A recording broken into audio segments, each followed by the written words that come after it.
शान्तिपाठः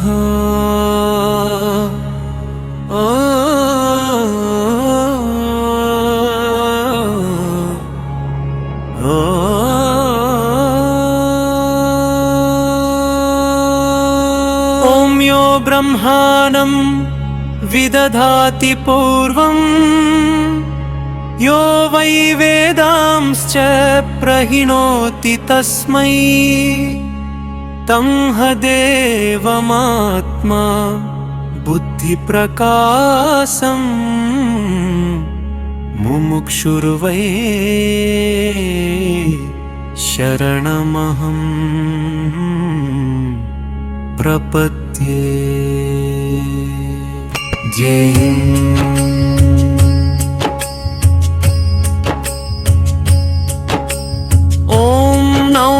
व्याख्या प्रकटित परब्रह्म तत्त्वं युवानं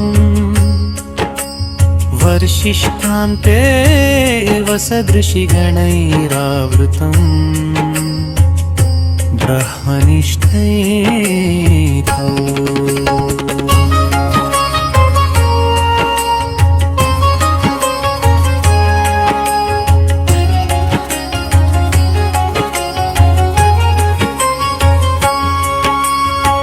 आचार्येन्द्रं करकलितचिन्मुद्रमानन्दमूर्तिं स्वात्मा रामं मुदितवदनं दक्षिणामूर्तिनीडे। पुष्पारेन्द्रं करकलितचिन्मुद्रमानन्दमूर्तिं स्वात्मा रामं मुदितवदनं दक्षिणामूर्तिनीडे।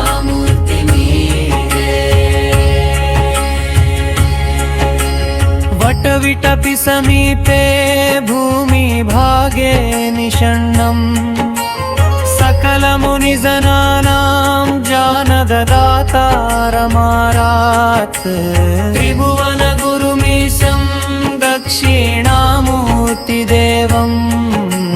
जननमरणदुःखच्छेददक्षं नमामि।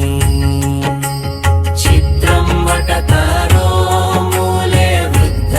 शिष्य गुरुर्युवा गुरोस्तु मौनं व्याख्यानं शिष्यस्तु छिन्न संशया। निधये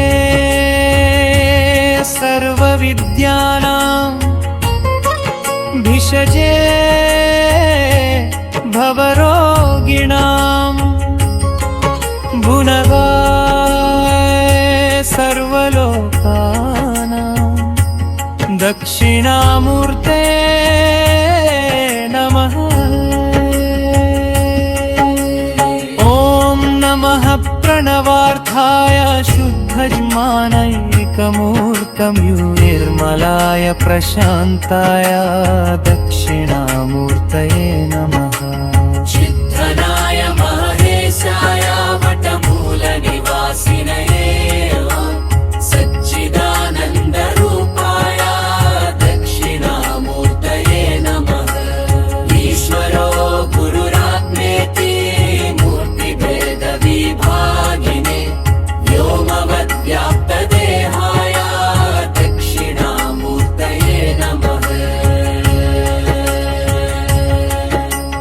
अंगुष्ठतर्जनी योगमुद्रा व्याजेन योगिना श्रुत्यर्थं ब्रह्मजीवैक्यं दर्शयन् योगता शिव। ॐ शान्तिः शान्तिः शान्तिः शान्तिः। स्तोत्रं विश्वं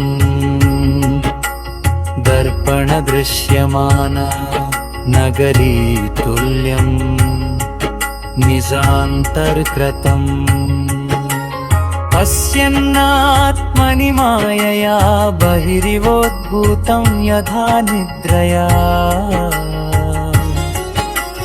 यः साक्षात् कुरुते प्रबोधसमये स्वात्मानमेवाद्वयं तस्मै श्रीगुरुमूर्तये नम। इदं श्रीदक्षिणामूर्तये। ईशस्यान्तरिवं कुरु जगदितं प्राज्ञिर्विकापगहं मायाकल्पित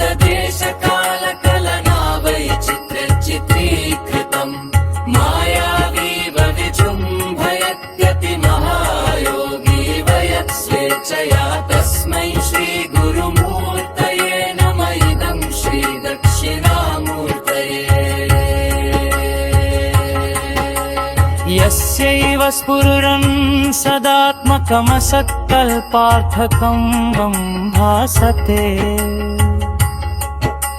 साक्षात् तत्त्वमसीति वेदवचसा यो बोधयत्याश्रिता यः साक्षात्करणात् भवेन्न पुनरावृत्तिर्भवाम्भोनिधौ तस्मै श्रीगुरुमूर्तये नम इदं श्रीदक्षिणामूर्तये देहं प्राणमपीन्द्रियाण्यपि चलां बुद्धिं च शून्यं विदुः स्त्रीबालं धजडोपमास्त्वहमिति प्रं वादिनव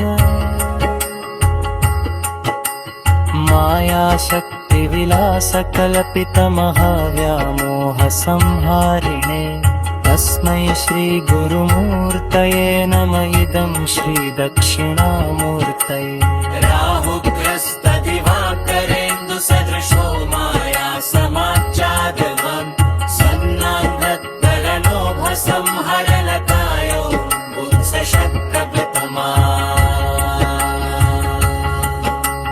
पागस्सात् सविति प्रबोधुसमयय तत्र विद्याहित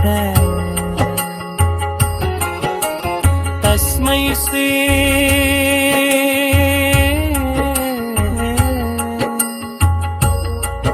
गुरुरार्ते नमदिवं श्री दक्षिणामूर्तये बाल्यालिष्वपि व्याप्रदादिषु तथा सर्वास्वरस्ताशत् व्यवक्तास्मनिदर्तमानमहमित्यन्तस्फुरं तं समा स्वात्मानं पदभिकरोति भजतातो मत्तया मद्दया तस्मै श्रीगुरुमूर्तये नम इदं श्रीदक्षिणामूर्तये विष्णुं पश्यति तार्यकार्तकया स्वस्वामि संनन्दता शिष्यजवर्यदया